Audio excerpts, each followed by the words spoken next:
This video shows how to set up the HolidayCoro Long Range 16 Smart Receiver version 1, item code 951-77. All right, this is the receiver we have here, and we can see that we have an input cable, an output cable, an output cable. So let's look at the entire system that we're going to be testing and setting up today. So first thing on our list here, let's take a look at what is outputting that data. Here we have a HinksPix Pro version 2, and we have a long range output and an SPI board. We will not be configuring this SPI board, but most notably you can see that we have a long range here with 4 jacks.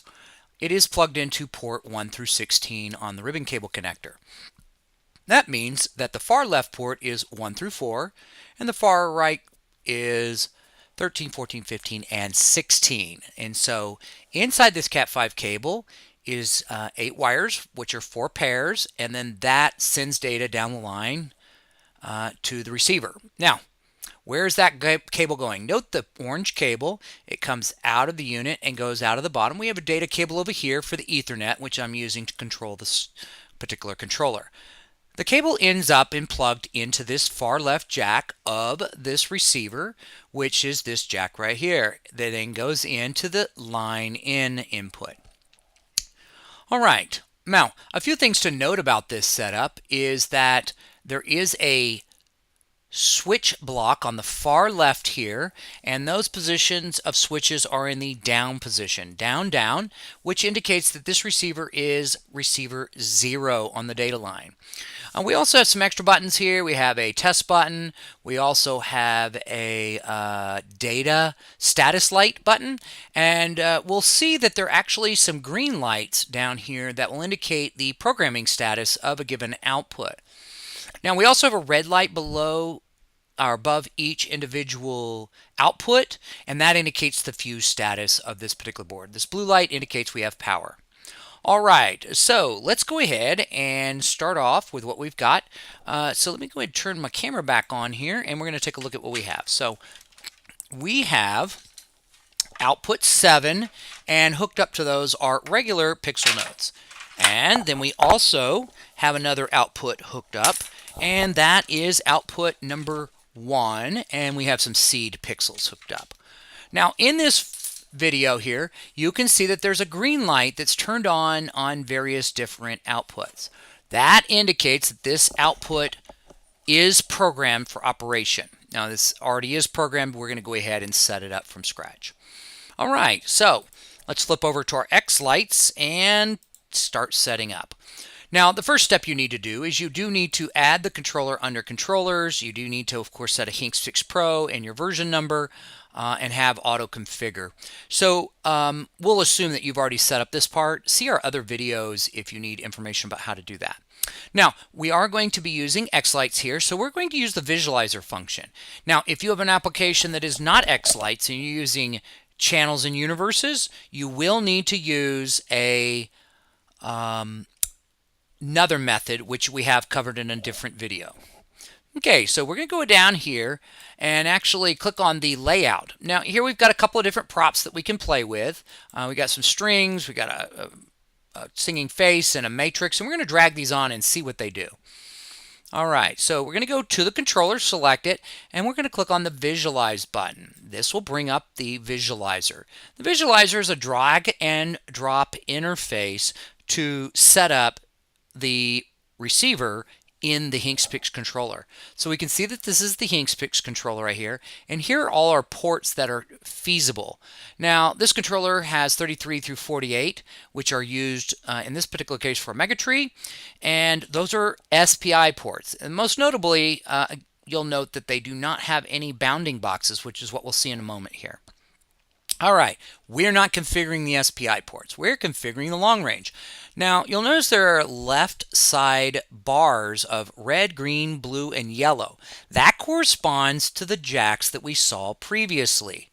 So this is the far left jack, which is ports 1 through 4, and then the far right jack is 13 through 16, as I pointed out previously. So these are in one grouping. All right, so Let's first just drag something. So we take something from the right that's not currently mapped anywhere to another controller or to this controller.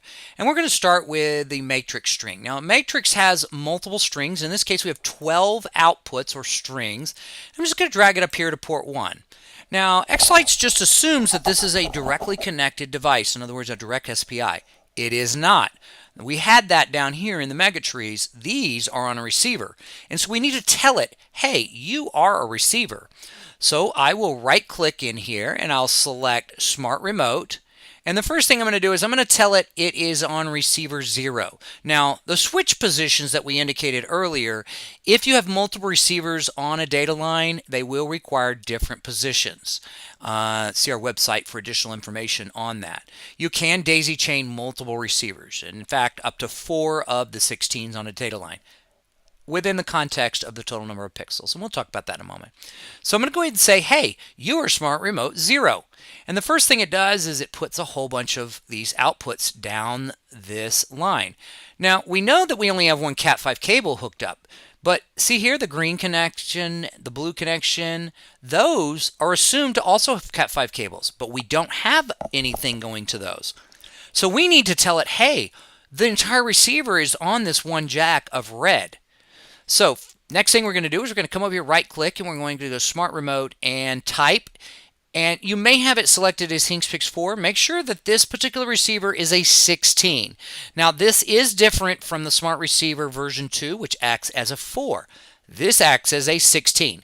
It is not a 16 AC. 16 AC is a AC controller, not a pixel controller. So Smart type 16. Now, the other issue is that we want it to know that it has cascaded remotes. Right now it thinks it only has 1. Now we need to tell it, no, you've actually got 3 past this one we have now. So when we select that, all of a sudden it snaps the entire prop into one section right here. Now if we put the cursor on top of these individual strings, we'll note that the string of the matrix doesn't necessarily match the string of the receiver. Now this differs from the version 2 receiver, which does have a more matching pattern. So note that this is a pair of wires where the data goes down the line, right? So what we're going to do here is just put our cursor on here. So when we put a cursor on, if you look at the very bottom line, it says HinksPix 16 port long range 1. If we put this, it says 2. 3, and you notice we don't have anything for 4. We go back over here. Now we have 5, 6, 7, and then so on. The strings of the matrix are not aligned to the actual cables printed on the output box. Okay, so what we're going to do here is we're going to go ahead and program the receiver. Now, we're going to go ahead and close this, and we're going to hit Upload Output. What's happening now is it's going to the controller's interface, and it is programming the HinksPix Pro CPU and then asking the controller to reboot.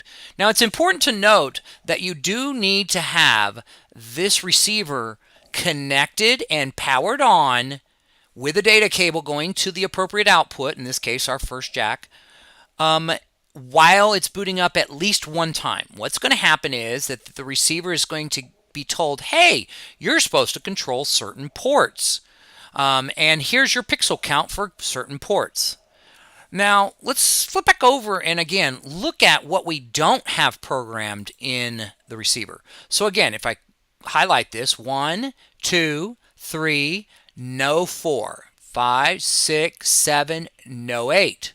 So if we just look, we should see 4 and 8 are not programmed. So let's go ahead and turn on our camera here. And if you look here, you can see, we'll move this out of the way. Notice how 2 has a green light next to it, but 4 does not have that light right there turned on. It is not programmed. And remember how we had down here, we had 7, but not 8. See how 8 is not turned on with a green light? So again, 8 and 4 are not turned on. That means they're not programmed. So if we flip back over here, 3, 4 is not programmed, 5, 6, 7, 8 is not programmed. And so we can then assume 9, 10, 11, 12 is not programmed, as is 16 is not programmed. So hopefully this helps understand where we are. So if we look over here at 16, it's a little hard to tell, but that's actually not programmed. It looks like it is, but it's really not. It's just the red light. Okay, so we are now ready to do the testing. Now we have two ways of testing this. So we're going to go to the controller's interface. We can go up here into test outputs. And remember, we've got ports that we're testing. So when we see this, we're going to see 1, 2, 3, 4, and then through 16. This is the first jack. And then, of course, this is the second, third, and the last fourth jack. Now, again, let's tie that back to the real world. So if we go back over here into the controller for xLights, this is the port. So when we test port 1, we'll actually be outputting data on 1, 2, and 3. So let's go back over here. Let's turn on port 1. All right, and we're going to say blink green. All right, now remember, let's turn on our camera here, that we have output 1 on port 1. And guess what's blinking green? Now, if we look here, these are the pixels on 7, output 7 not blinking. Where is output 7? Output 7 is on port 2. All right, so let's go ahead and turn that off. If we look back in xLights, port 2, this is 5, 6, 7. So now let's go back to the controller, and instead we will turn on port 2, and we'll say blink red. All right, so now we can see that we've turned off. Actually, it'd be helpful if we turn these on here. We see output 1 here, and lights on port 1 are not blinking. Output 1's not blinking. But output 7 and the output 7, which is on port 2, is blinking red. Okay, so that's one way we can test it. All right, so we're going to go ahead and say clear all ports, and we're just going to go over to the status page, and we're going to bring up our xLights. We've now confirmed at the hardware level, excluding any kind of controller issue, that it's working correctly as expected. So now we're going to test in xLights. So in xLights, it has a more universe channel focus. So we're going to go up to Tools, Test. It's going to bring up this box here. We have a bunch of different tabs here. Now, we can actually output to a specific universe and channel if we know what it is, but we also can come over to this model. Now, remember, our matrix is mapped out to this particular model on this receiver. Well, guess what? I've turned on the entire matrix. So let's see what that looks like on our actual output. So if we come over here, we can see that both are in fact output 1 and output 7 are in fact blinking red, green, blue, white, red, green, blue, white. And that shows us we are in fact red, green, blue, white, and we just turn that up and we're all good. Okay, now we're going to do one other test here with a less complex device.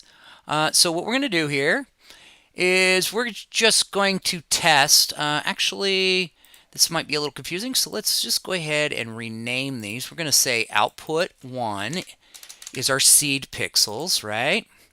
And we're going to say output 7 is our nodes. Okay, and then we're going to come back over to controllers. We're going to put our output on seeds 1 here. We're just drag it over here, and we can see that that is in there. I'm going to right click and say Smart Remote. It is 0, and it is type 16, and we do this time have 3 cascaded remotes down the line. Now, remember that we're going to go across and we're going to 1, 2, 3, 4, 5, 6, 7, 8. Now, so that means 7 has to be on port 2, so we'll drag it over here. And in this particular case, it went ahead and put it. Now, if it were in a different spot like here, we could put it there. But we can put it by going here, Smart Remote, and then selecting 2. And we can see that if we look at the very bottom of that dialog box, it says HinksPix 16 long range port 7, and that's output 7. And so what you're seeing here is that we really have four output receivers is really what we have, even though they actually show as a type 16 in this particular case. Okay, so we've got our outputs on 7 and 1, and we're going to go ahead and close this, and we're going to go ahead and upload our output to the controller. The controller's going to reboot here, and what we can do is go ahead and switch over and, well, actually here, let's just go ahead and test using the built-in test mode. We're going to come over here to models, and so we have our output 1 and output 7. Okay, our controller is rebooted, and now we can go ahead and test the outputs.